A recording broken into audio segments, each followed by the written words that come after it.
Saludos. Bueno, vamos a retomar el programa de hoy. Tuvimos un pequeño problema con el micrófono, se había desconectado y no nos habíamos dado cuenta en el otro equipo. Y bueno, ya lo resolvimos y vamos a continuar con lo que estábamos hablando sobre Thomas Piketty, sobre el capital del siglo XXI, para después ir con el socialismo del siglo XXI de Dietrich, porque estábamos hablando de los hijos de Hegel, ¿no? Que son Marx y Adam Smith, entre otros, ¿no? Pero como filosofías políticas totalmente opuestas, estaba casualmente estas dos filosofías que son las que dominan el mundo de alguna u otra manera, ¿no? Considerando que China es la primera potencia ya prácticamente, que es comunista, marxista, y tenemos a Estados Unidos y Europa que son capitalistas al estilo de Adam Smith. Entonces íbamos hablando sobre la ausencia de la política social y los movimientos sociales que, según Piketty, describe la desigualdad como un fenómeno casi automático, regido por leyes económicas, no de la suficiente importancia, no le da suficiente importancia al papel de la política, las instituciones y los movimientos sociales en la configuración de la distribución de la riqueza, porque lógico, hay un poder de facto que siempre controla todo. La reducción de la desigualdad en el periodo de posguerra, por ejemplo, se explica por Piketty por las guerras, ¿no? y los choques económicos, pero se podría argumentar que el papel de las luchas sociales y la presión por el Estado de bienestar fueron factores clave que obligaron a las élites a ceder en favor de políticas más distributivas, sobre todo en el caso de Europa, que tomó políticas sociales, socialistas, aunque no lo digan. Yo siempre lo he dicho. Por ejemplo, caso de Alemania. Alemania es un país socialista hacia adentro y capitalista e imperialista hacia afuera, igual que otros países de Europa, que sobre todo los más nórdicos, que tienen este tipo de política, ¿no? Ellos no lo dicen, pero realmente es así. Y en estos días estábamos hablando, se hizo un programa y un video sobre la argumentación de Merz, el canciller alemán, que decía que el estado de bienestar se había acabado o se estaba acabando, porque se han vuelto nuevamente hacia la parte guerrerista el dinero. Eh, Quieren más dinero y el dinero se lo sacan al pueblo. Y sacarlo al pueblo implica quitar beneficios sociales y todo aquello. Y estábamos hablando del consumismo que tienen en Europa, ¿no? Que es muy desmedido lo de la sociedad de la obsolescencia, perdón, que implica que las cosas aun cuando están nuevas, están utilizables, están en buen estado, e incluso están perfectas a veces, y como sale un modelo nuevo, entonces la desechan y buscan el modelo nuevo. Eso implica un hueco más grande en la tierra porque esos productos tienen que sacarse los materiales de alguna parte. Y hablábamos de eso, que el ideologismo considera allí dentro de todo lo que es el materialismo, que ni siquiera Marx en cierta forma lo menciona, pero no adecuadamente, porque claro, las épocas eran distintas, la extracción mineral actual es enorme en el planeta. Entonces, bueno, en definitiva, el Capital del siglo XXI es una obra indispensable hoy en día, una herramienta analítica valiosísima para el debate sobre el capitalismo, ¿no? Su base empírica es un respaldo sólido para las tesis sobre la insostenibilidad del sistema en su forma actual, como estábamos diciendo, sobre todo en la parte natural, el cambio climático, todo esto, y la distribución de la riqueza como tal, porque hay que considerar que los productores de las materias primas deben recibir más y los procesadores al final de productos procesados deben recibir menos para que sea un poco más equitativa la cosa. Sin embargo, entonces el libro se critica porque no es el final del camino, ya que genera otra serie de preguntas y, y que a su vez van a generar más preguntas, y eso es justamente lo que es la filosofía política, ¿no? Entonces, la evidencia de Piketty debe complementarse con un análisis más profundo de las causas de la desigualdad, que no se limitan a la dinámica capital, sino que se arraigan en las relaciones de producción y de poder, el sistema. La obra de Piketty es un gran diagnóstico, pero su propuesta se queda corta ante la aspiración de construir una alternativa más allá de la mera redistribución, lo que se vendría, en mi parecer, vendría a ser el idoneísmo, que claro, que no será perfecto como todo, pero no lo vamos a leer como una Biblia, ¿ok? De hecho, agradezco todos los aportes que se quieran dar al respecto. Recuerden sus likes, suscribirse a este canal, que pueden ser miembros del canal, afiliarse a las membresías por un módico precio, y van a tener muchos beneficios que ustedes ni se imaginan, la cantidad de beneficios, incluyendo descuentos en el shopping que vamos a abrir, en la tienda online que vamos a abrir, tanto de productos digitales como productos físicos, ¿ok?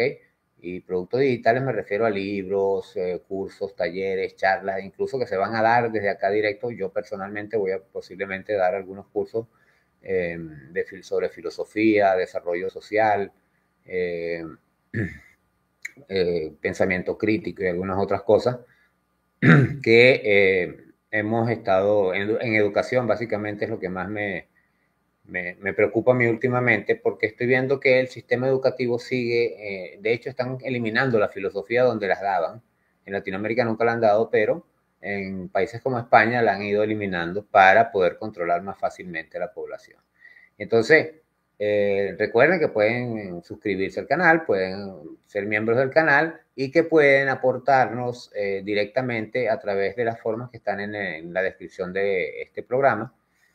Bien sea por PayPal o pago móvil en Venezuela, en el Banco Venezuela. Ahí están los datos para que ustedes puedan colaborar con nosotros para mejorar este canal. Poco a poco vamos haciendo mejoras. Vamos a tratar de comprar nuevos equipos y de conseguir un espacio más adecuado para las transmisiones y para que los muchachos trabajen como si fuese una piscina.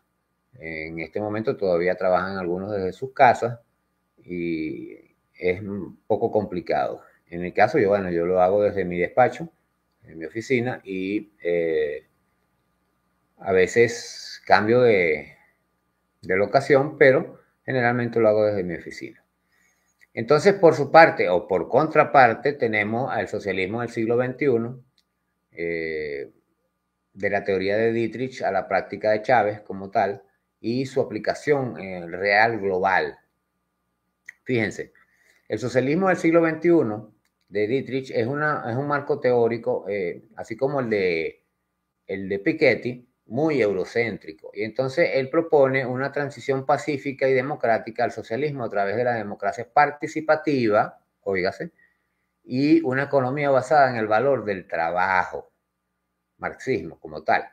Se centra en esa teoría, pero fíjense, hay particularidades. Por ejemplo, el caso de Venezuela.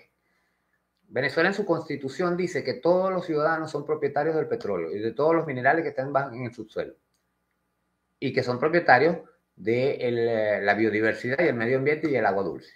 ¿Ok? Eso no está en Europa, ni en Estados Unidos. En Estados Unidos las petroleras son privadas. El petróleo que usted descubre petróleo, usted es el dueño del petróleo. En Venezuela no. Y ese es el problema que hay con la ExxonMobil. Por eso se fue del país, porque ellos esperaban ser dueños del petróleo, como hacen en Estados Unidos. No funciona así acá. Acá los propietarios son la población y debe recibir los beneficios. Entonces ahí no hay valor del trabajo como tal, porque muy bien los trabajadores trabajan en esta empresa, pero el resto de la población no lo hace. Y, perdón, voy a bajarle el volumen acá. Ok.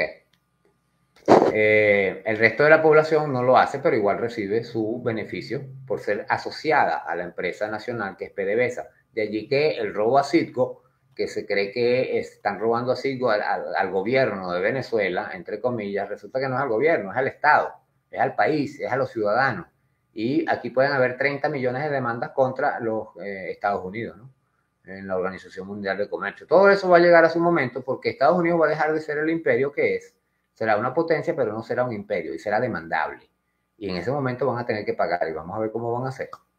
Además de que ellos se están dando un tiro en el pie porque van a perder, aunque Trump está haciendo todo lo posible, van a perder la única fuente de petróleo que va a haber dentro de 60, 80 años. Cuando el petróleo se acabe en el resto del mundo, va a quedar petróleo en Venezuela. Y entonces ahora Trump está tratando de que nadie compre petróleo, sino solamente Estados Unidos más el que se roban de la Guayana Esequiba, tratando de adueñarse de los recursos. Pero esto no va a pasar. Entonces, el concepto del socialismo del siglo XXI fue un libro, digámoslo así, de ideología, no filosofía, popularizado por Heinz Dietrich Stephan, un sociólogo y analítico político alemán, a diferencia de las ideologías socialistas tradicionales, este señor no se centra en la propiedad estatal de los medios de producción, socialismo, ¿ok? Se presenta como él presenta esto como una alternativa al capitalismo neoliberal, como forma de conseguir una sociedad más justa, ¿ya? Y una igualdad a través de la democracia participativa y una economía solidaria. O sea, dar limosna. No funciona así, ¿ok? La gente que piensa que, por ejemplo, los bonos que da el presidente de la República en Venezuela actualmente por lo de la guerra económica que hay, que nos tiene Estados Unidos, Europa y algunos países que, entre comillas, se dicen hermanos, no son bonos, o sea, no son regalos, no son dádivas, eso nos pertenece a nosotros, es la gota del petróleo de cada quien. Es como decir una margen de ganancia de este producto. Y ahí es donde está uno de los detalles, fíjense. Venezuela, además de esto, Hugo Chávez se separó de esta ideología en cierto punto, pues, porque creó una interrogante adicional. La participación del pueblo no le da protagonismo. Entonces usted ve democracias como las europeas, norteamericanas, argentinas, donde va 30% de la población a votar, 40% de la población a votar, 20% de la población a votar, y el que gana las elecciones las gana con 30%, o sea, 30% del 30% viene siendo como un 9%. O sea, con un 10% de la población, esta gente se monta en el poder y así se mantiene en el poder. Y en los países latinoamericanos es peor aún porque entonces suman lo de la segunda vuelta, que es una trampa que crearon, porque usted no ve segunda vuelta en Estados Unidos ni en ningún país de Europa, pero en Latinoamérica los tenemos. ¿Por qué? Porque cuando llegan dos, gana el de la izquierda, pero llega muy de cerca el de la derecha, entonces los de la derecha para la segunda vuelta, que son solamente esos dos candidatos, se unen, la derecha se une y la izquierda siempre está peleando porque nunca están de acuerdo y termina ganando siempre la derecha. Acaba de pasar en Bolivia. Por la pelea, la pugna que hay entre dos líderes de izquierda, Evo y Arce, terminaron entregándole el poder a la derecha y ahora van a sufrir las consecuencias en Bolivia como la están sufriendo en Argentina. Lamentablemente es así. Entonces, vamos a continuación a presentarles un resumen de lo que sería el socialismo del siglo XXI con una mirada desde diversos puntos de vista, ¿no? Buscando un enfoque neutro, idóneo, como les decía yo, perdón, ni de derecha ni de izquierda, ¿ok? Sino en la realidad de lo que nosotros debemos buscar, sin idealismos raros, no, hay que ser práctico en eso, hay que ser pragmático, como dicen, esa es una palabra que están utilizando mucho, bueno, vamos a utilizarla también, pero la vamos a utilizar como debe ser, esa es la diferencia. Entonces, hay diferentes visiones de acuerdo a cómo se ve, está la parte eurocéntrica, está la parte africana, está la parte asiática, está la parte americana, americana me refiero al continente Abya Yala, y está la parte norteamericana, que es Canadá y Estados Unidos. Aunque México siempre anda con aquello de Canadá, de que ellos son Norteamérica, y ellos sí tienen una mayor parte en Norteamérica, pero también tienen parte hacia Centroamérica. Ellos deberían empezar a ver más hacia el sur. Vean todos los golpes que están llevando ahorita con Donald Trump. Y la presidenta Sheinbaum sí está viendo un poco más hacia abajo, pero todavía le hace falta. Brasil cometía ese error. Ellos se creían muy grandes porque ellos son la potencia y entonces no reconocen a Maduro las elecciones porque quieren ver las actas, ¿ya? Pero siguen teniendo relaciones diplomáticas, siguen habiendo negociaciones, siguen habiendo cuestiones, y entonces él pretende que ¿cómo se llama? Se respeten las instituciones brasileras, incluso se lo dijo Elon Musk cuando le retiraron a X la, la concesión para trabajar en Brasil, ¿verdad? Él le pedía respeto a Elon Musk porque el tribunal era el que lo había hecho, no fue una orden de Lula. Y él pide respeto hacia esas instituciones, hacia la justicia, el tribunal, la Corte Suprema de Brasil, pero él no respeta lo que decide la Corte Suprema de Venezuela. Ahí es donde está uno de los problemas, ¿ves? Entonces, la gente debe tratar de entender cómo funcionan las cosas. Si yo quiero algo para mí, yo no puedo negárselo al otro. El otro también tiene el mismo derecho de obtenerla. Entonces, él debió haber respetado a Venezuela y no debió habernos vetado de los BRICS. Ahora está sufriendo las consecuencias con un 50% de arancel y está pidiendo una reunión que creo que se celebra hoy, por cierto, de urgencia, de emergencia en los BRICS, por los aranceles. Ahora sí está recibiendo el golpe. Y de paso, nos veían así como de reojo por lo de que somos una amenaza inusual y extraordinaria. Ahora Brasil parece que también. Como les decimos. Entonces, en cuanto al socialismo del siglo XXI, su adopción y adaptación en el continente de Aviala, mal llamado Latinoamérica, mientras sigamos llamándonos América o Latinoamérica o Hispanoamérica o Iberoamérica, seguiremos siendo colonias, seguiremos siendo tercer mundo y seguiremos siendo pisoteados. El día en que entendamos eso, vamos a avanzar. Fueron errores que incluso el mismo Francisco de Miranda, Bolívar cometieron al seguirnos nombrando Colombia o Gran Colombia. Colombia viene de Colón. Entonces, vamos a tumbar la estatua de Colón, pero vamos a seguirnos llamando Colombia. O sea, es la ambigüedad por la falta de pensamiento realmente crítico. ¿Ok?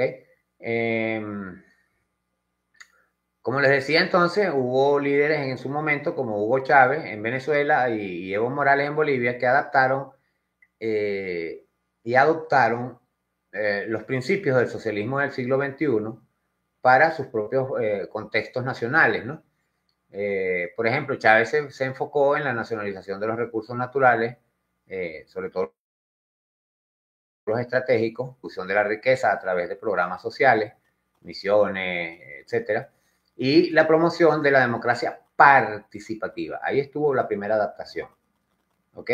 Porque no hace nada el pueblo con participar en las elecciones cada 4 o 5 años, elegir al gobernante y después tener 4 o 5 años que aguantarse la pela de lo que viene esos 4 o 5 años, como está pasando en Argentina.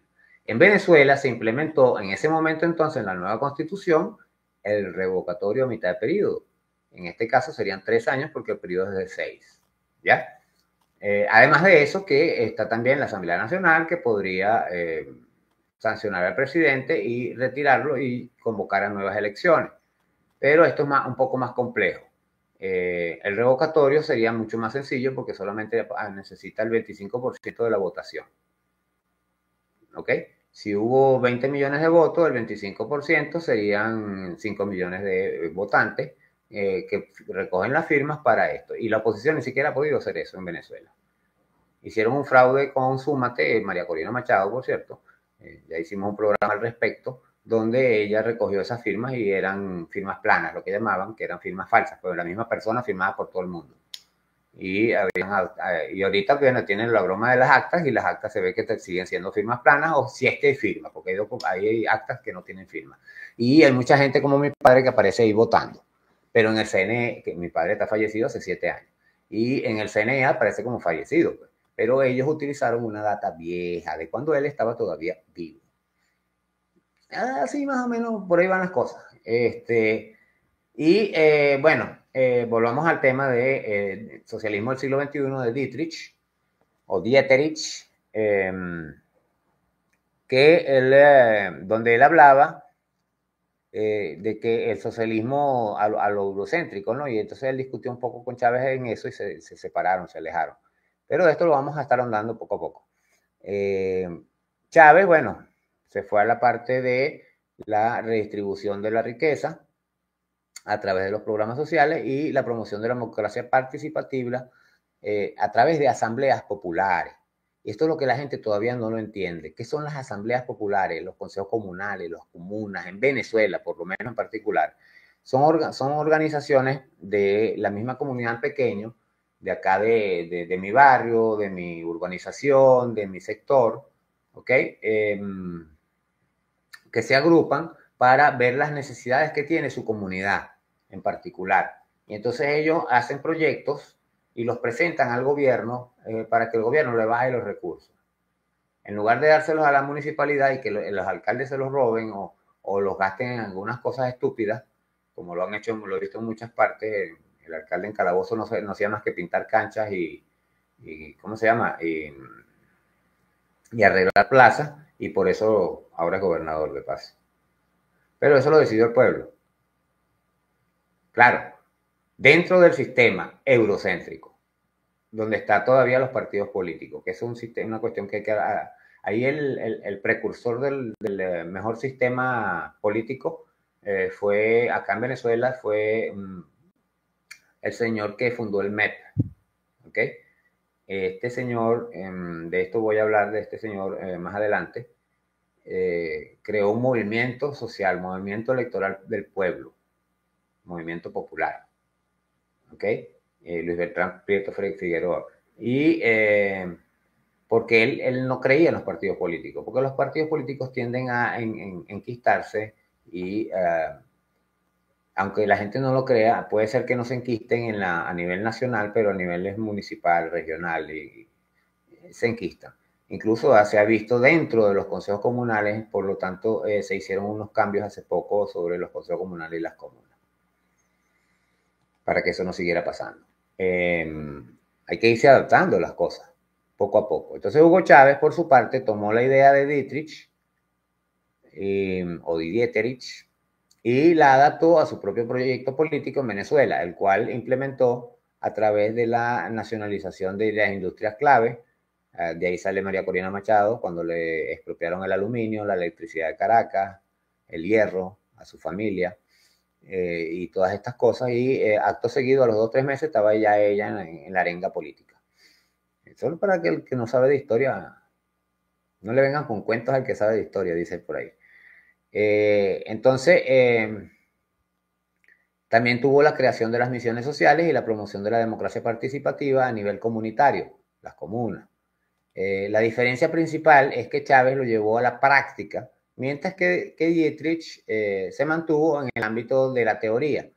Y ninguna teoría sirve si no la llevan a la práctica. Era lo que decía Marx, que muchos filósofos habían hecho cosas, habían hablado mucho, pero no habían hecho nada.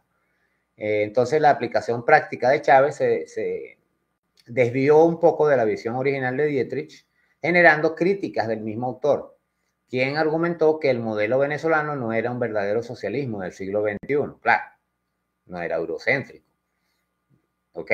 Debido a la falta de la economía basada en el valor y en el exceso de personalismo en el liderazgo. No conoce la mentalidad latinoamericana tampoco. El hombre atrás del caballo. Eso es, vamos a irlo hablando poco a poco. Ya esto es historia, educación, cultura. Todos estos temas se tocan con el idoneísmo que vamos a ir poco a poco introduciendo para que ustedes vayan entendiendo con estas analogías o estos ejemplos metódicos. Mientras hablamos de lo general, también vamos a ir hablando un poco sobre el idoneísmo y después al final vamos a hablar de lleno sobre el idoneísmo. Mientras estoy escribiendo el libro, no, o reescribiendo el libro que me robaron los equipos y se perdieron, lamentablemente. Lo tenía respaldado en 2 computadores, se robaron las 2.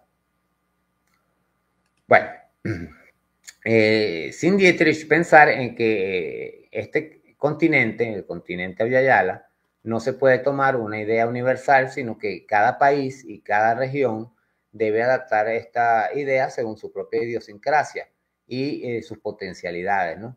Lo que hizo Chávez, y allí hubo esa ruptura, fue sencillamente adaptarlo a las propias particularidades de Venezuela, un país rico en petróleo, así como Bolivia es rico en litio. Son los únicos países que tienen revocatorios a mitad de periodo, para que ustedes vean. Fíjense que a Evo Morales nunca se lo hicieron, aunque le dieron el golpe de Estado. Se lo dio la OEA por órdenes de Estados Unidos.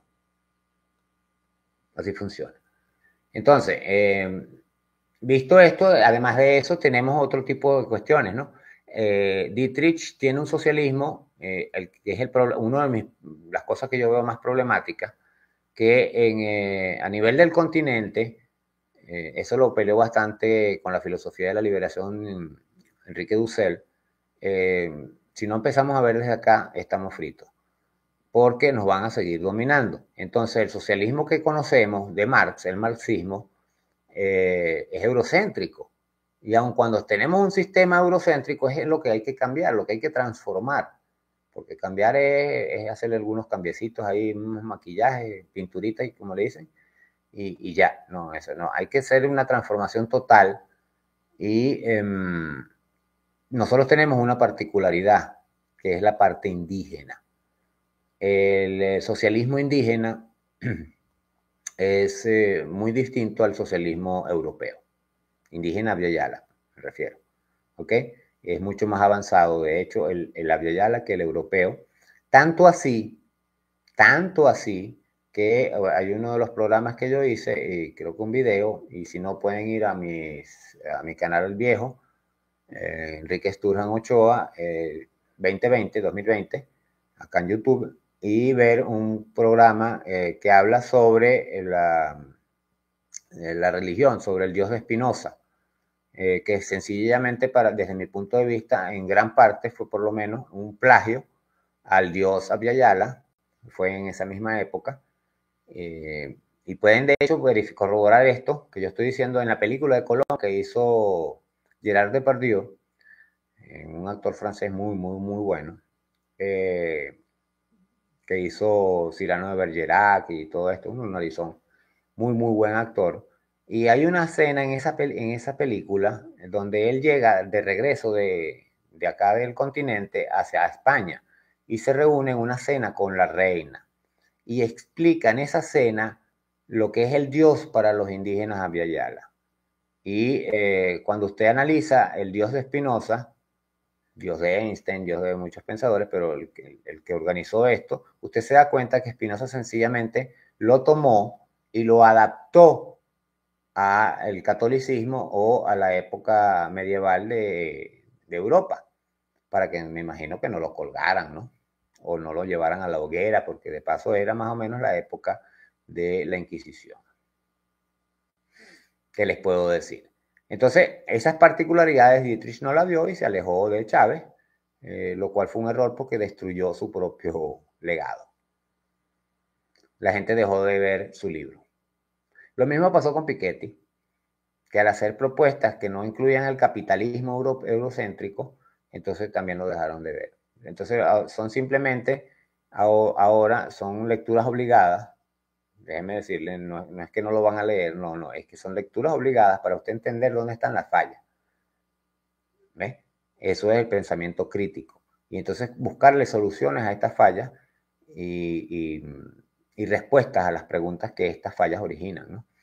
Entonces, bueno, así como en Latinoamérica, Abya-Yala, también África tuvo su propia visión, que a diferencia de este continente, para ellos el socialismo del siglo XXI no tuvo una misma resonancia como la tuvo acá, porque la mayoría de los países africanos ya habían experimentado con variantes de este socialismo en la posindependencia, a menudo con resultados mixtos, ¿no?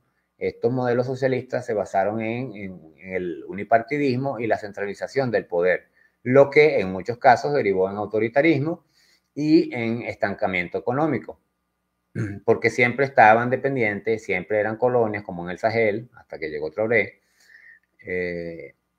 eran dependientes de Europa y Europa entonces hacía lo que les daba la gana. Y eso es lo que pasa ahorita con Estados Unidos, que tiene tomado el Caribe, literalmente, como lo dije en el programa de ayer, está colonizando el continente. América para los americanos. Empezó con aquello de que el Golfo de México se iba a llamar Golfo de América, empezaron muchos años antes a quitárselo el United States of North America, que es Estados Unidos de Norteamérica, se quitaron el norte, se dejaron Estados Unidos de América y ahora se quitaron el Estados Unidos y ahora ellos se llaman como todo el continente. ¿Qué quiere decir? Si la gente no se da cuenta de algo tan elemental como eso, no hay mucho que hacer.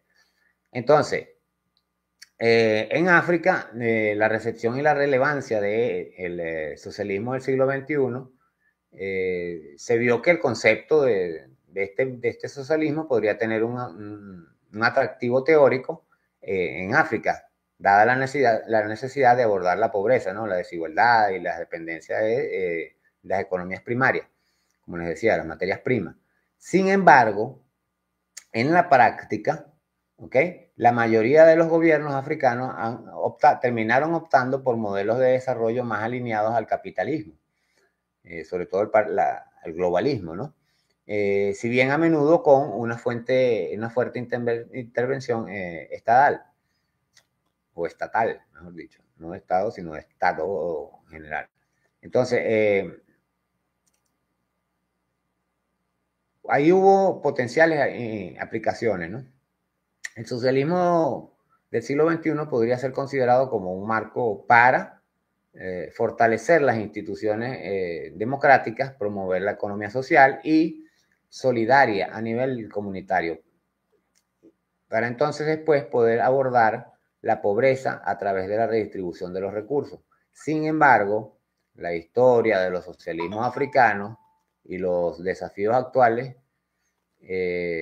como los conflictos étnicos, la inestabilidad política, la corrupción, la injerencia europea para seguirlos manteniendo colonizados y explotados, hacen que su implementación sea un reto muy complejo y por eso Traoré no dice que él está en una revolución ni que es socialista, sino que que él no está en democracia, que no está en socialismo, sino que está en una revolución, que es el proceso de la crisis, como decía Gramsci, ¿ok? El centro del proceso entre lo que está por morir, lo que está muriendo y lo que está por nacer, o lo que están haciendo. Entonces, ahí vemos entonces el caso de, como estaba diciendo, de Mali y de Burkina Faso en el Sahel, donde hubo golpes militares y entonces ya por ahí ya tampoco va de acuerdo al socialismo del siglo XXI, ¿okay? Que se supone que es democrático. Aunque podrían parecerse que se alinean con el socialismo del siglo XXI de Dietrich en la superficie, no lo hacen, pues. ¿Okay? Aquí están las diferencias clave, ¿no? El método de Dietrich propone una transición pacífica, electoral y democrática. Se basa en el empoderamiento popular y la construcción de un nuevo sistema, una nueva economía, desde abajo hacia arriba. Es un proceso de cambio social profundo y civil. Claro, Dietrich allí no considera la producción de las materias primas. Él considera el trabajo, el capital y todo esto, porque es un socialismo o un marxismo europeo, eurocéntrico. Ellos no tienen recursos prácticamente. Se los acabaron. Como en Estados Unidos se están terminando, ya le queda poquito petróleo, le queda para 3 años. Entonces, en el Sahel, los cambios han sido impulsados por golpes militares debido a que, sobre todo, la injerencia europea, en el caso del Sahel, la francesa, que se llevaba todo, el uranio, el oro. Imagínense, el Sahel producía pues, el 25% del oro que circulaba en Francia. Y tiene, a lo largo de los años, Francia tiene miles de millones de dólares en oro y Burkina Faso no tenía ni un dólar en reservas de oro, ni uno, ni un gramo. ¿Cómo es eso si ellos eran los productores? Para que ustedes vean por dónde van las cosas. Entonces, el poder no fue tomado a través de un proceso democrático participativo, sino por una fracción del ejército, ¿no? Aunque muy popularmente apoyada. ¿Por qué? Porque pasó como en Venezuela. Lamentablemente, en Venezuela se hizo el intento, no se pudo en el momento, gracias a Dios, y se terminó llegando por la vía democrática, aplicándose el socialismo del siglo XXI allí, pero después hubo las variantes. Entonces, el objetivo ideológico de Dietrich fue buscar construir un modo de producción postcapitalista y la democracia participativa como fin en sí mismo, ¿no? Sin ver todas las variables. La meta es un sistema socioeconómico totalmente nuevo, un estado de no clases, donde no hayan clases sociales, sin la explotación del trabajo. En eso estamos en cierta forma de acuerdo, pero a cada quien según sus capacidades y a cada cual según sus necesidades. Eso se aplicó en Venezuela. En el Sahel, los líderes militares se centran en la soberanía nacional y la seguridad. El discurso principal en la lucha contra el yihadismo y la expulsión de la influencia occidental, particularmente la francesa. Si bien hay un elemento de rechazo a las políticas neoliberales, no se ha propuesto un modelo económico postcapitalista coherente y detallado como el de Dietrich. Ahorita están en el proceso de construcción y para lo cual China y Rusia están ayudando bastante, por cierto. Rusia pone la seguridad, perdón, y China el dinero. Y la construcción es autoconstrucción, bajo la supervisión, por supuesto, de los inversores. Eso es lo normal y natural. Entonces, hablando de esto, la naturaleza del liderazgo, según Dietrich y su teoría, es un proyecto intelectual y político civil que rechaza la militarización del poder. ¿Qué pasa? El 90% del pueblo no es intelectual. Fueron educados para no serlo, de hecho. Y ahí es donde entro yo con la parte de la educación. ¿Ok? En el caso del Sahel, el liderazgo es peor todavía porque no hay educación en muchos casos. Y el liderazgo está en manos de estas juntas militares, aunque gozan de apoyo popular, como habíamos dicho, por el discurso anticolonial. La estructura de poder es autoritaria y vertical, según se dice. No es horizontal y democrática como propone Dietrich. Ese tipo de estructuras horizontales generalmente no existen. Siempre, aunque sea, son tipo piramidal, aunque sea inclinada, pero no puede haber horizontalidad porque tiene que haber alguien que dirija. Eso es o sea, muchas manos echan a perder el caldo, decimos en Venezuela. Entonces, en consecuencia, mientras que los movimientos en el Sahel y la teoría de Dietrich comparten una crítica al sistema global y al neoliberalismo, sus medios y fines son fundamentalmente opuestos. Dietrich busca una revolución democrática y teórica de la economía, mientras que los líderes del Sahel están llevando a cabo una revolución pragmática, militar y nacionalista para recuperar la soberanía y la seguridad de sus países. Vean que la diferencia es bastante abismal. ¿Ok? Ahora, aquí el detalle. La visión desde Occidente, desde Europa y desde los Estados Unidos. ¿Ok? En Occidente, el socialismo del siglo XXI se percibe a menudo a través de la lente del socialismo democrático, ya le cambiaron el nombre, ¿ok? Que busca una economía mixta. Dietrich hablaba del Estado, ¿ok? Se habla de una fuerte presencia del estado de bienestar, ¿no? Pero dentro de un marco capitalista. Ese es el socialismo, así lo ve Europa, socialismo del siglo XXI. La propuesta de Dietrich es vista por muchos como una evolución a una alternativa más radical a este modelo. Vendría a ser como lo que llaman la izquierda light, algo así le dicen allá en Europa. Pero bueno, vamos a avanzar. En cuanto a la recepción que ha tenido y a las críticas que ha tenido, en general, la recepción en Europa y Estados Unidos es escéptica, ¿no? Desde la perspectiva liberal, se argumenta que el socialismo, en cualquiera de sus variantes, limita la libertad individual y la eficiencia económica, porque solo piensa en esa parte. se señala que la democracia participativa es una práctica, en la práctica puede ser un mecanismo para la manipulación política y que la economía solidaria puede ser ineficiente si no se combina con la competencia y la innovación, el individualismo. Entonces, al ser individualista ya no eres socialista. Así de sencillo. Y es lo que yo decía de la parte de la educación, ¿no? Que se enseña la competencia, el individualismo, el personalismo y todo esto. En cuanto a la relevancia y el debate que se ha tenido en Occidente, a pesar del escepticismo del socialismo del siglo XXI, ha alimentado los debates sobre la desigualdad, la globalización y los límites del capitalismo. En el contexto de las crisis financieras, sobre todo, y en la parte económica, la propuesta de Dietrich se suma a otras voces que cuestionan el sistema actual y buscan otras alternativas de forma egocéntrica. Sin embargo, su visión es percibida como radical y difícil de aplicar en las sociedades occidentales con economías de mercado consolidadas y fuertes tradiciones democráticas liberales.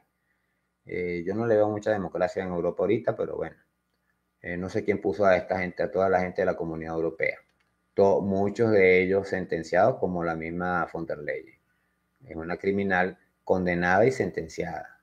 No, bueno, sentenciada, no condenada, porque salió de la sentencia a estar en el Parlamento Europeo y ella sabe que al salir de allí va a tener que pagar esa sentencia, va a tener una condena. No puede volver a Alemania como tal. Ahorita está porque tiene la inmunidad por ser parlamentaria europea. Así de sencillo. Entonces, en resumen, el socialismo del siglo XXI de Dietrich es un marco teórico que busca una sociedad más justa a través de la democracia participativa y la economía solidaria, alejándose de los modelos socialistas tradicionales, ¿no? Su recepción ha sido muy diferente en diferentes partes del mundo, como hemos visto. Ha tenido una adopción práctica y a menudo controvertida, sobre todo en el caso de Latinoamérica, como le estoy diciendo. No es lo mismo la democracia en Venezuela que la democracia en Bolivia, que son los dos ejemplos que estaba dando. En Venezuela la mayoría de la gente es mestiza, ¿ok? Blanca o mestiza, y un porcentaje minoritario de indígenas. En Bolivia es al revés, la mayoría son indígenas, y los indígenas son los verdaderos socialistas que vienen para acá. Ahí no se pueden aplicar las mismas metodologías. Y eso Chávez lo sabía. Lo sabían cuando hicieron lo que llaman la década de oro para el continente, donde se tomaban decisiones en conjunto con la UNASUR y se podía contrarrestar a Estados Unidos, al peso de Estados Unidos, como lo había visorado, lo había soñado Simón Bolívar. El día que eso se logre, para eso yo tengo dentro del idoneísmo un proyecto sobre la Abya Yala. De eso lo vamos a hablar en un programa para que quede acá plasmado y que lo puedan debatir todos ustedes, ¿ok? Entonces, esto ha tenido una adopción práctica y a menudo controvertida en América Latina, una relevancia teórica limitada en África y ha sido sujeto de debate y escepticismo en Occidente, donde se le ve como una alternativa radical al capitalismo y al socialismo democrático. Como hemos visto entonces, en ambos casos se prometen muchas cosas, casi lo mismo de hecho, pero con sistemas diametralmente opuestos, una pugna que se hace constante no por las metas comunes, sino por el sistema implementado en sí, tanto en el capitalismo como en el comunismo o lo que llaman socialismo, que no es socialismo, no tienen todavía ni siquiera idea de lo que es el socialismo. Tanto así que fíjense, China tiene gobernando el Partido Comunista, pero ellos, igual que Cuba, pero ellos sacaron la palabra comunismo de la Constitución. Ellos implican marxismo como una ideología, pero el comunismo como tal lo quitaron y pusieron socialismo. ¿Por qué hicieron eso? Porque se dieron cuenta que el comunismo es una utopía que es imposible para el ser humano. Imposible. Tú puedes ir avanzando, pero nunca el ser humano va a llegar a ese nivel porque somos un animal pensante y como animales somos sectarios. Ya está. Lo explicaba con la manada de los lobos el otro día. ¿Okay? Ellos tienen su territorio y si otro lobo entra, igual que los leones, se lo comen vivo. El ser humano es igual. Tiene su sociedad, su país. ¿Qué son los países? El territorio de esta manada de lobos que estamos acá.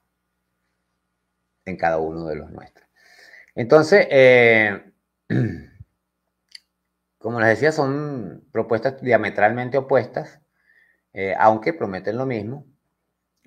Como les decía, el punto es que los extremos se juntan y terminan formando parte del mismo sistema, que simplemente se turna en el poder periódicamente, de ahí que se habla de los ciclos históricos, que son recurrentes y hemos explicado eso en varios casos, como en Latinoamérica, y especialmente en Venezuela, donde yo hice un estudio bastante completo de la historia y vi que este ciclo se repite cada 30 años aproximadamente, con sus variables, por supuesto, un poquito más, un poquito menos, eh, pero está cerca de los 30 años y cada 100 años hay algo más fuerte, más apoteósico.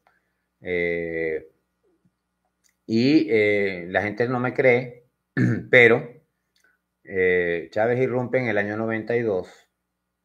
Exactamente, casi exactamente, si hubiese sido en el 96, aunque en el 97 se lanza a la presidencia por la vía democrática, si hubiese sido en el 96, porque las elecciones hubiesen sido en el 96, que ya estaba en campaña, estaba recorriendo el país, habrían sido exactamente 200 años de la llegada de Miranda, el primer viaje de Miranda hacia Venezuela, el comienzo de la independencia.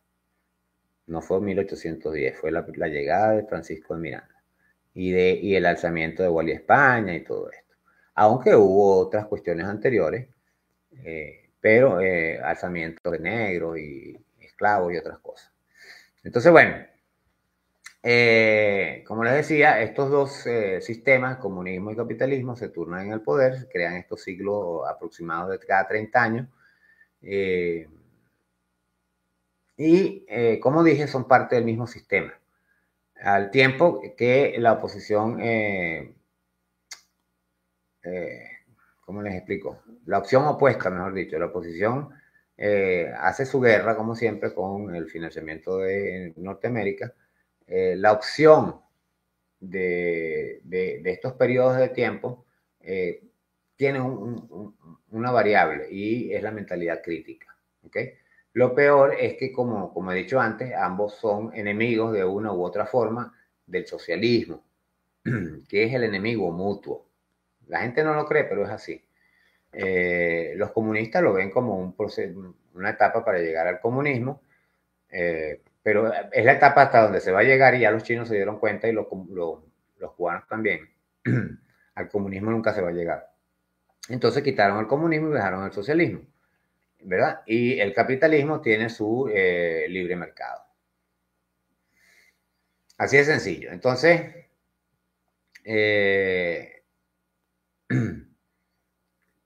ambos tienen el mal de la dictadura. Ambos son sistemas dictatoriales. El capitalismo y el comunismo son sistemas dictatoriales. La dictadura del capital y del mercado y la dictadura del proletariado. Son lo mismo. Son dictaduras al fin. Van unas mayorías en detrimento de unas minorías o unas minorías en detrimento de unas mayorías. ¿Por qué no buscamos algo que no vaya en detrimento de nadie o que vaya en detrimento de todos, pero un porcentaje que sea aceptable para todos? Así de sencillo. Entonces, después tenemos allí los anarquistas que eliminan al Estado. Esa es otra utopía que tampoco va a poder, porque sin Estado, ¿quién va a ver por los desvalidos? Sí, claro, el ser humano va a ser tan bueno que le va a dar a los desvalidos. Esa es mentira. Ese cuento no se lo meten a nadie. En los animales, los que nacen con problemas, incluso las perras, cuando paren, si hay un cachorro, y las cochinos y todo eso, si hay un cachorro que tiene problemas, cualquier tipo de problemas, ellos los matan de una vez, se los comen. Para que ustedes entiendan, el ser humano es igual. Y nosotros somos la cadena evolutiva, ¿no? La cúspide de la cadena evolutiva. No tenemos predadores. Entonces nosotros tenemos que autodestruirlos. Así son las cosas. Entonces, como les decía, entonces hay casos perfectos para explicarlo, como Milei en Argentina, que es un anarcocapitalista, la anarquía del capital, ¿ok? Una simple transición a la venidera respuesta del pueblo, que va a ser sencillamente caer de nuevo en el mal llamado progresismo, esa era la palabra que no me venía hace ratico, progresismo, o volver al mal llamado capitalismo neoliberal, ¿ok? Que en ningún caso o ninguna propuesta es socialista ni nueva, ¿ok? Recuerdo que el filósofo argentino José Pablo Feynman, en sus programas de filosofía aquí y ahora, se los recomiendo, son muy buenos, lamentablemente falleció, de donde allí comencé yo a investigar, a hacer por cierto las investigaciones sobre esto del ciclo histórico, él lo planteó de alguna manera en todo lo que era el continente, ¿no? Y yo traté de ver en todo continente, está muy bien, pero tomar todo el continente es como que muy genérico y empecé yo a hacerlo. Entonces hice el estudio de Bolivia, Venezuela y creo que Nicaragua,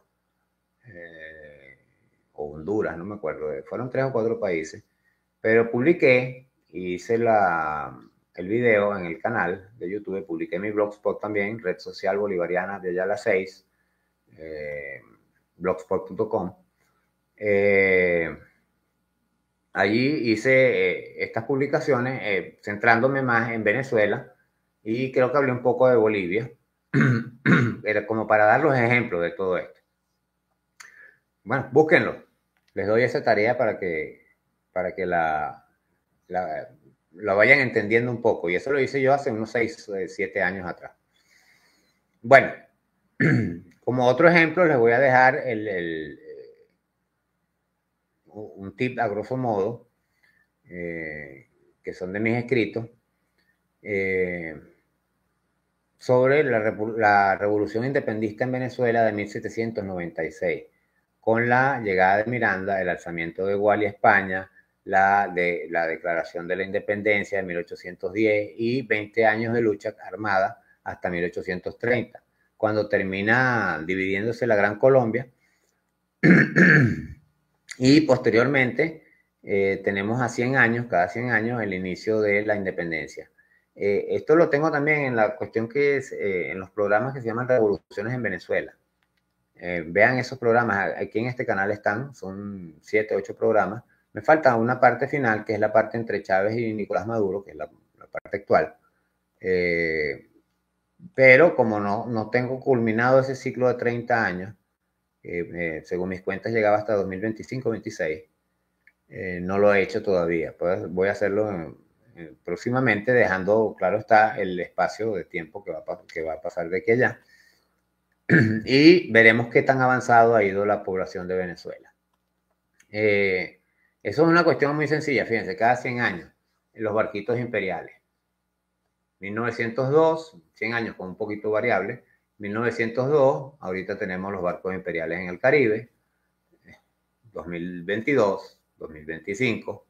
Pero realmente desde 2001, 2002 están las injerencias. En 2002, por cierto, se dio el golpe de Estado de Carmona. Y lo primero de lo que se habló era que había un barco o un portaaviones, si mal no recuerdo, en las costas de Venezuela. Así de sencillo. Que supuestamente se iban a llevar a Chávez en ese barco. Mentira, iban a invadir a Venezuela, iban a tomar a Venezuela, ya entrar a Venezuela después del golpe de Estado. Ya estaban alistándose para bajarse con todas sus maletas para acá, de regreso. ¿Ok? Luego de Cipriano Castro vino la generación del 28, fíjense. Castro llega en el 1897-99, fue la guerra que lo llevó al poder. Y en el año 1928 nace la generación del 28, que posteriormente toma el poder en el año 45. Y de ahí llegamos al Caracazo, y el 4 de febrero, en el 89 al 92, saquen la cuenta de cuántos años hay. Y se darán cuenta que está aproximadamente 30 años entre cada cosa. De hecho, yo les puedo decir, el Viernes Negro que devaluó el Bolívar fuertemente por primera vez fue en el año entre el 83 y el 89. ¿Ok? En el 83 fue el Viernes Negro, estaba Luis Herrera Camping, y casualmente en el 2013 fue el siguiente Viernes Negro, caída del precio del petróleo. Como en el 83, en el 2013 pasó lo mismo. Del 83 al 2013, ¿cuántos años hay? Sáquense la cuenta. 30 años exactos. Ahora, ese ciclo histórico fue creado desde afuera. Y ahí es donde está el punto, que es lo que hay que prever. Entonces, vamos a mi punto central. ¿El socialismo es una ideología o una filosofía? ¿Usted qué cree? Para mí, el socialismo es una ideología política y económica, no una filosofía en el sentido estricto de la palabra, aunque se basa en un principio filosófico. ¿Ok? Su principal objetivo es ofrecer una guía práctica para organizar la sociedad, el gobierno y la economía. Sociedad, gobierno, economía. No tiene nada que ver con el universo, con el hombre, la vida, la muerte, la religión, la paz, la justicia. No, no, no. Entonces, es una ideología, es un sistema político, de alguna manera, pues sociedad, gobierno y economía. Esos son los tres ejes básicos de los cuatro que hay con la religión sobre lo que es lo que vendría a ser el socialismo como tal, ¿no? Lo que es una ideología. ¿Por qué es una ideología entonces? Primero porque es un conjunto de ideas. Después porque es un conjunto de creencias y de principios que forman un sistema coherente. Estas ideas no solo explican cómo funciona el mundo en sí, sino que también proponen cómo debería ser. El socialismo hace precisamente eso, pero el mundo social del ser humano. No explican la vida de los animales, de las plantas, no explican el universo, no explican ni el sol, no explican nada de eso. ¿Ok? Entonces, este socialismo hace un análisis de la sociedad como tal, sostiene que el capitalismo genera desigualdad y explotación debido a la propiedad privada de los medios de producción y tiene una propuesta de cambio donde se da un sistema en el que la propiedad de los medios de producción, las fábricas, la tierra, los recursos, etcétera, sea colectiva o estatal. Eso se acerca un poco más a lo que es lo que hizo Chávez al separarse un poco de Dietrich, ¿no? La idea entonces, el fin final es lograr una distribución equitativa de esta riqueza, tomando una acción política, al materializar a través de los movimientos sociales, los partidos políticos y revoluciones que buscan implementar estos cambios. Entonces, el socialismo se diferencia de la filosofía, que es una disciplina más amplia, como les estaba explicando, más abstracta, ¿ok? Que se centra en las preguntas fundamentales sobre la existencia, el conocimiento, la moral y la razón. Pero cuando se habla de filosofía política, ahí entra como parte de la filosofía toda la parte de la sociedad. Y nacen casualmente dentro incluso de la filosofía del idealismo de Hegel, salen comunismo y capitalismo. O sea, son unas subideologías. Calcúlenlo ustedes. Entonces, todas estas se inspiran, la del socialismo, por ejemplo, se inspira en el pensamiento filosófico de Karl Marx, de Engels, su propio final, o su propósito final, mejor dicho, es la acción política y social, no la mera reflexión teórica. Pero ¿qué pasa? Hoy explicaba eso, de que la ciencia se puede hacer sin filosofía en cierto grado, aunque empíricamente necesitas filosofía porque lo primero que debes hacerte es una pregunta para poderla contestar científicamente a través del método científico. Lo explicaba en el programa 33, cuando hablaba de Hegel y el idealismo, él daba tres cuestiones básicas para crear la filosofía, ¿no? Lo que es el idealismo, y es lo mismo más o menos que el método científico. Simple. Pero hay un problema. Si usted no necesita, o cree que no necesita la filosofía para hacer ciencia, sí necesita la ciencia para explicar la filosofía. O sea, digo, sí necesita la filosofía para explicar la ciencia. Sin filosofía usted no va a poder explicar la ciencia, porque el hecho en sí de explicar la ciencia es que tiene que haber una pregunta. Y ya eso es filosofía. La interrogante. Entonces, bueno, vamos a hablar de las principales diferencias entre el socialismo y el capitalismo, ¿no? Entonces, vamos a hablar. Características. El socialismo es una ideología o una filosofía. El socialismo como tal tiene como objetivo guiar la acción política y social para transformar la sociedad. Viéndolo desde el punto de la filosofía, la idea es comprender la realidad, el conocimiento y la moral de en forma abstracta. ¿Ok? Abstracta, perdón. El enfoque propone un modelo de organización social y económica, mientras que si lo hablamos eso en parte a la parte ideológica, y si lo hablamos en la forma filosófica, se formulan preguntas fundamentales sobre la vida y el ser y el conocimiento de las personas. Y ahí es donde entra la educación y todo esto. Entonces, dentro de las características del socialismo, como ideología, vemos que tiene un alcance específico para el ámbito político y económico, mientras filosóficamente hablando es más genérico, puede aplicarse a cualquier aspecto del conocimiento humano. En resumen, el socialismo entonces es un manual para la acción, mientras que la filosofía es una caja de herramientas para el pensamiento. Y en cuanto al comunismo, el anarquismo y el capitalismo, ¿serán iguales estas tendencias? Fíjense, estoy hablando del socialismo porque es el enemigo de las otras tres. Se lo estoy explicando. De una u otra forma. Ideológicamente no es, ya se lo he explicado, no es el fin último como tal. Si en el caso del comunismo, el anarquismo y el capitalismo la respuesta es similar, son principalmente ideologías políticas y económicas, sin embargo, cada una tiene sus particularidades y una relación diferente con la filosofía. Fíjense, el comunismo es en un sentido más estricto, una ideología política y un sistema socioeconómico. Su base filosófica es el marxismo, por supuesto, y en este se propone una visión materialista de la historia y la propiedad. Como ideología, el comunismo propone un modelo de sociedad sin clases, sin propiedad privada, de los medios de producción sobre todo, y sin el Estado. Sin el Estado. ¿Quién va a velar porque eso se cumpla?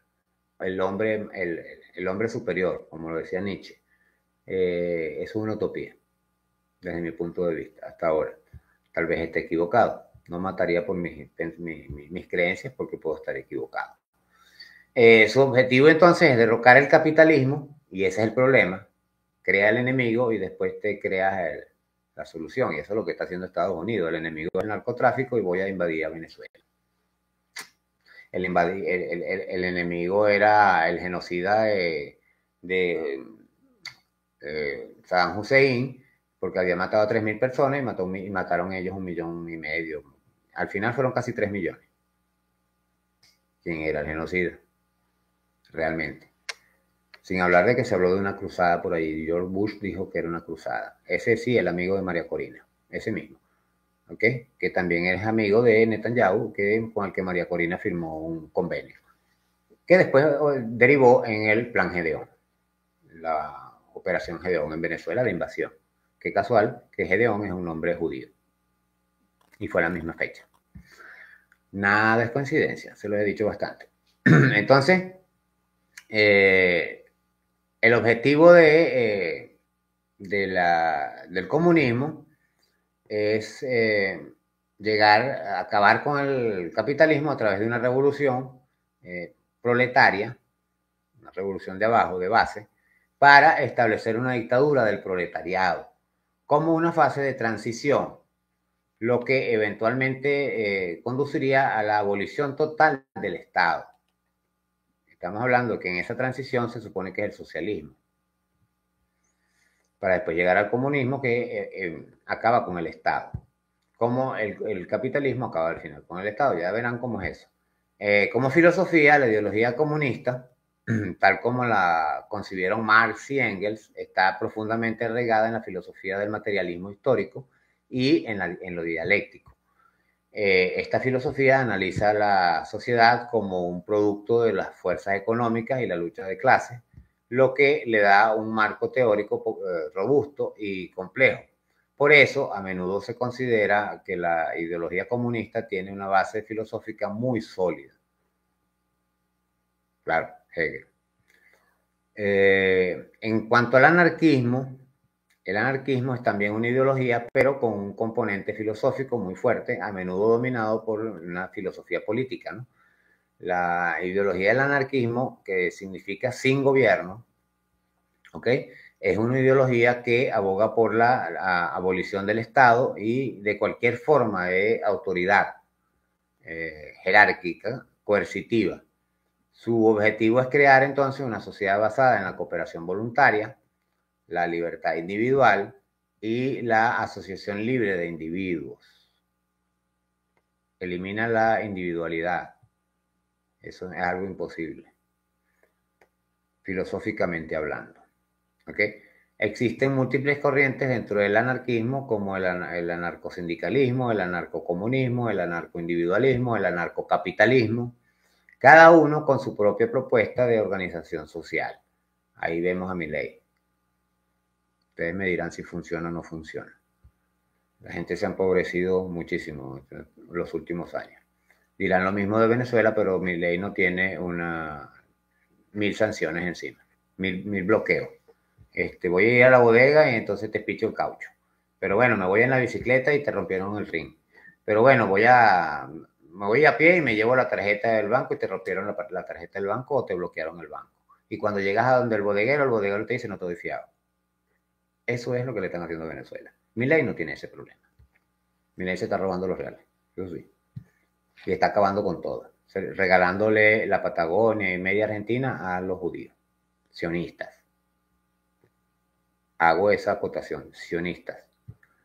Entonces, en cuanto a filosóficamente hablando, la negación de la autoridad, el énfasis en la libertad y la autonomía del individuo y la creencia en la capacidad de las personas para autoorganizarse son principios que lo acercan mucho a la filosofía política. De hecho, muchos pensadores anarquistas como Proudhon o Bakunin, y ya hablé de ellos hace un par de días, en cuanto hablaba de, creo que era la religión, son considerados tanto ideólogos como filósofos, ¿no?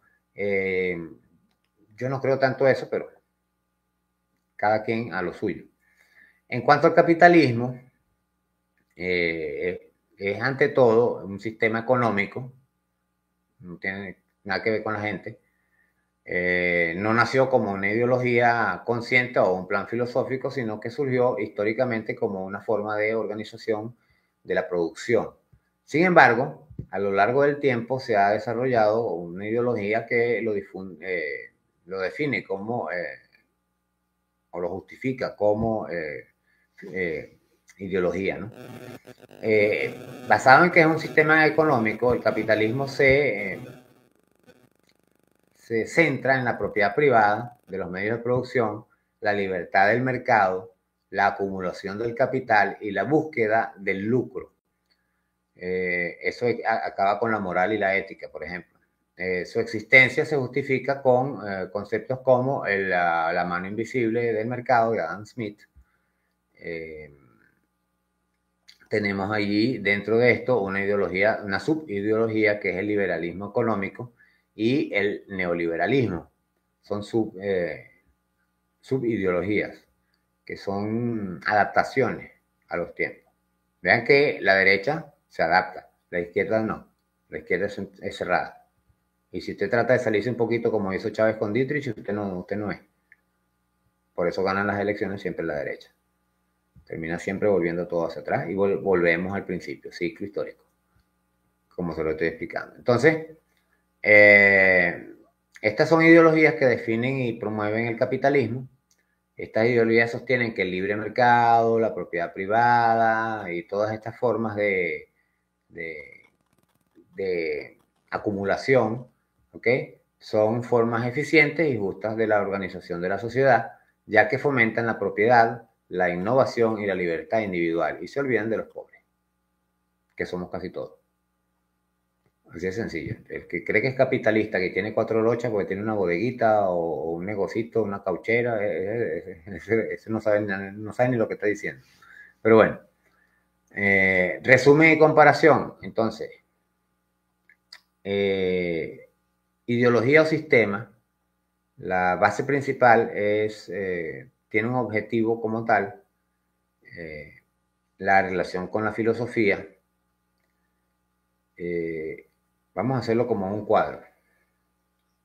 ¿Cómo lo organizo para explicárselo mejor? Yo tengo acá un esbozo, pero acá en lo que llamamos la chuleta, la guía, pero estoy tratando de buscar una manera de explicárselo mejor. Vamos a tratar de hacer un cuadro. Entonces tenemos acá ideología sistema. Podemos poner acá la base principal, que vendría a ser el objetivo principal, y la relación con la filosofía. ¿Ok? Entonces tenemos el socialismo, es una ideología política y económica, ¿ya? Que tiene como objetivo la colectivización de los medios de producción para la equidad. Y se apoya en la filosofía política y social, pero su fin es la acción como tal, hacer el trabajo. El comunismo, por su parte, esta es una ideología y tiene un sistema también socioeconómico, pero no es político, porque elimina el Estado. Simple. Igual que el anarquismo, igual que el anarquismo, aunque se dice que es político y social, como ideología, no es político. O sea, su inicio es político, pero su meta es la apolítica. Y eso es otra cosa que no existe, porque el ser humano, un animal social, ya es político. Hablar ya es política. Educar es política.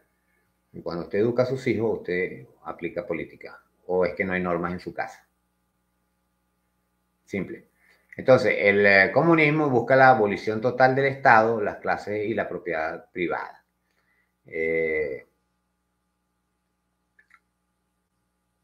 La idea de ellos es una profundización arraigada en el materialismo histórico, el de Marx, el cual es muy fuerte, ¿no? Como componente sobre esto, ¿no?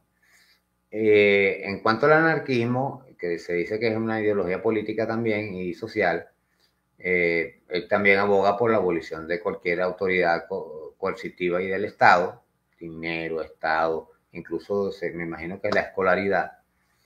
Tiene un fuerte componente filosófico político, de filosofía política, pero pone énfasis en la autonomía individual, ¿ok? Igual que lo hace el capitalismo con el individualismo, ¿no? Fíjense que el capitalismo es más propenso hacia el anarquismo que el comunismo. Y dicen que los comunistas son los anárquicos. El juego de los medios para manipular la creencia de la gente. Entonces, el capitalismo es un sistema como tal basado en la acumulación, más nada. ¿Ya?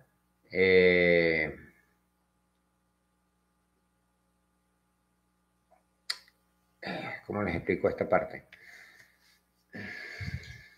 Su base como sistema fundamental es económico, ¿no? Y la idea del capitalismo como tal es la acumulación como objetivo principal, tomando en cuenta el capital, por supuesto, y el libre mercado. Su relación con la filosofía está siendo defendido por las ideologías como el liberalismo económico y el neoliberalismo. Vamos a tratar de concluirlo porque se me va a complicar un poco. De repente voy a tratar de ponerlo como una imagen anexa al programa en la descripción, o les dejo un link para que entren a esto, para que vean un cuadro. Yo tengo que armar un cuadro para que lo vayan entendiendo cómo funcionan las comparaciones, ¿no? El punto es que no son lo mismo, pero son iguales. O no son iguales, pero son lo mismo. Filosóficamente hablando. Hay que tener un poco de letras también para saber de lo que estoy tratando de explicar. En conclusión, aunque todos estos conceptos tienen una dimensión filosófica que se sustenta para sustentar sus ideas, su naturaleza principal es de ser ideologías o sistemas prácticos que buscan organizar la sociedad de una manera particular. La filosofía, en cambio, se mantiene en el plano de la reflexión y el análisis abstracto. Eso es falso también. Ojo, eso también es falso. Pero de eso vamos a ir ahondando un poco. ¿Ok? Eso es como que todo el mundo es enemigo de la filosofía también, igual que del socialismo, ¿saben? Por eso hacía la acotación sobre la ciencia. Porque siempre dejan a la filosofía como abajo, en lo más viejo, eso es obsoleto en la historia porque ya hay ciencia. Resulta que la filosofía es la base de todo lo demás, de todo lo demás, la sociedad, la ciencia, la cultura, la educación. Así es el modo de vida de cada persona. Entonces, ahí hay que ver bastante bien las cosas como son. Entonces, el idoneísmo vendría a ser, que es mi filosofía, un marco filosófico o ideológico, visto que plantea las preguntas y las respuestas al mismo tiempo, ¿no? El idoneísmo se presenta entonces, desde mi punto de vista, como un marco filosófico, no como una ideología sencilla, en el sentido de que lo he discutido, incluso lo discutí hasta con la inteligencia artificial y me dio la razón. Porque es simple, o sea, la razón es que se no propone un sistema político o un sistema económico para organizar la sociedad como lo hacen el socialismo, el capitalismo, sino que más bien se centra en un concepto más abstracto, más fundamental, que viene siendo la idoneidad de las cosas. ¿Ok? Posiblemente cambiemos en algún momento el dinero por volveremos al trueque, pero entonces, ¿cómo vamos a hacer? Entonces, la idoneidad se adaptará a ese cambio, visto como filosofía. Entonces, ¿por qué esto sería un marco filosófico? El idoneísmo, el idoneoísmo, recuerden que hay otra filosofía que se llama idoneísmo, que por cierto le hizo otro venezolano, por cierto. Se enfoca entonces en preguntas fundamentales sobre la existencia y la calidad de las cosas, ¿no? Y la pregunta aquí sería, ¿qué es lo idóneo? Es una pregunta filosófica que aborda la perfección, la conveniencia, la adecuación o la forma ideal de algo. Entonces, vemos allí una abstracción y una reflexión donde no se busca implementar un modelo de gobierno. Su propósito es más bien reflexionar sobre la naturaleza de la idoneidad de las cosas y su relación con la realidad. Genera preguntas constantemente.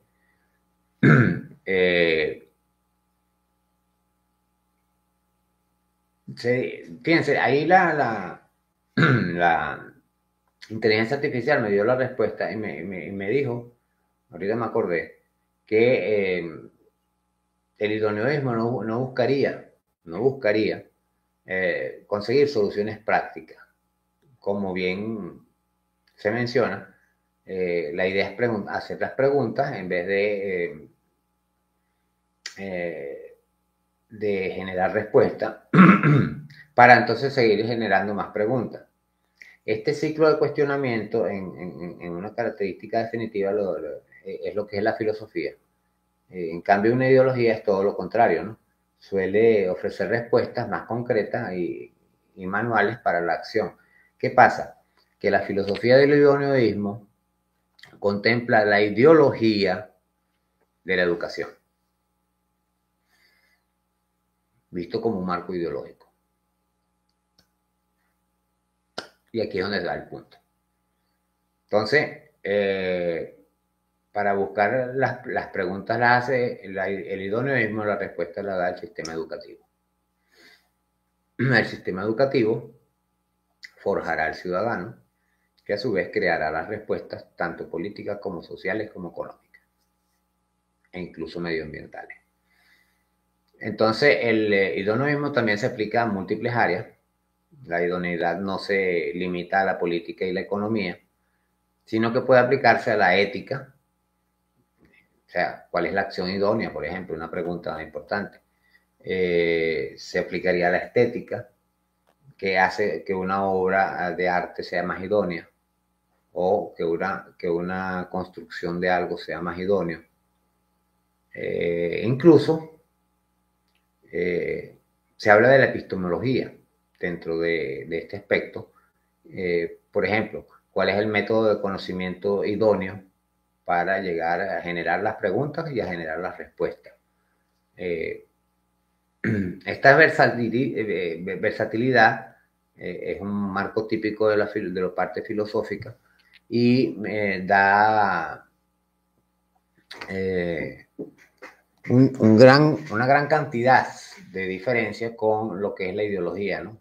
De entre esas cantidades de cosas podemos hablar como lo que sería el anarquismo, el comunismo, se centran cómo debe ser una sociedad.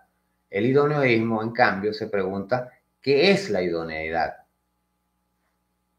¿Ok?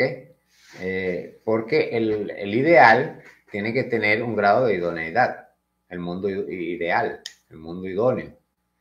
¿Ok? El idoneísmo, entonces, en cambio, se pregunta cuál es la idoneidad en sí misma, como tal, sin necesariamente proponerse una estructura social específica basada en esa respuesta. Porque, como les decía, cada sociedad es distinta. Entonces, como se aplicaría el idoneísmo en Venezuela, no se puede aplicar en Bolivia. Yo daba ese ejemplo. No se puede aplicar en Europa, no se puede aplicar en Asia, en África, en Norteamérica, o en cualquier otra parte, en la Luna, en China, donde usted quiera.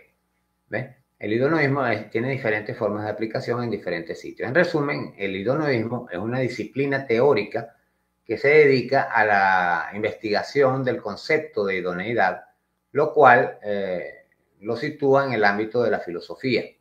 No busca guiar la acción política, sino ampliar nuestra comprensión de la realidad y la perfección, para que, claro, se hagan cambios políticos, pero también económicos, también sociales, también culturales, también educativos, porque es amplio. Y eso es lo que lo hace, lo convierte en una filosofía. ¿Ok? Bueno, no olviden sus likes, suscribirse, que pueden hacerse miembros selectos de este canal a través de las membresías y que pueden colaborarnos directamente a través de, como está en la explicación, en la descripción de este programa, así como por sus likes, sus superchats y todo esto.